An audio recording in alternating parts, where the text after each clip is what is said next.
72 घंटों में दूसरी बार डिफेंसिव स्ट्राइक के नाम पर ईरान पर हमला किया है, जिसके जवाब में ईरान ने कुवैत में मौजूद अमेरिकी एयरबेस पर अल सलेम को मिसाइलों से दहला दिया है। ईरान ने धमकी दी है कि अगर ट्रंप ने फिर हमला किया तो खाड़ी देशों में अमेरिकी सैन्य अड्डों को कोई बचा नहीं पाएगा। उधर ईरान से हमदर्दी दिखा रहे ओमान को ट्रंप ने उड़ा डालने की धमकी दे दी है।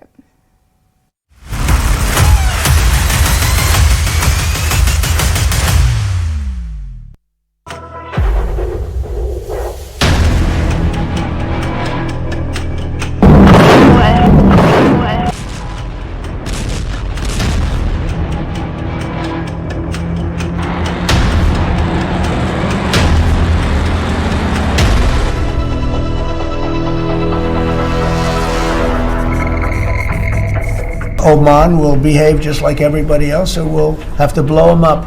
They understand that. They'll be fine. बहुत जल्द ईरान का काम खत्म कर दूंगा। ओमान अगर अकड़ दिखाएगा तो उड़ा दूंगा। जब ट्रंप की धमकी से काम नहीं बना तो अमेरिका ने धमाके शुरू कर दिए। धमाके भी विनाशकारी, मिसाइलों के, बमों के, किलर ड्रोन के, सुपर पावर के हथियारों से जब हमला होता है तो ऐसे दृश्य दिखते हैं। हर तरफ आग, हर तरफ बारूद, हर तरफ खौफ।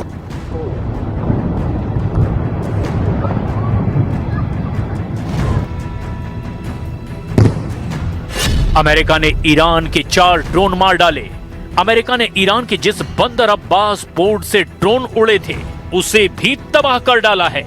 अमेरिका ने ईरान की तरह ओमान को उड़ा डालने की धमकी दे दी है।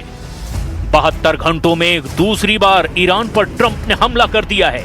पहली बार तो ईरान शांत रहा, लेकिन दूसरी बार ऐसा करारा जवाब दे रहा है कि अमेरिका के होश उड़े हुए हैं। ईरान ने रात 1:30 बजे हमले का जवाब देने में सिर्फ 4 घंटे लिए। ईरान ने ट्रंप के उसी सैन्य अड्डे को मिसाइलों से दहलाया जहां से हमला किया गया।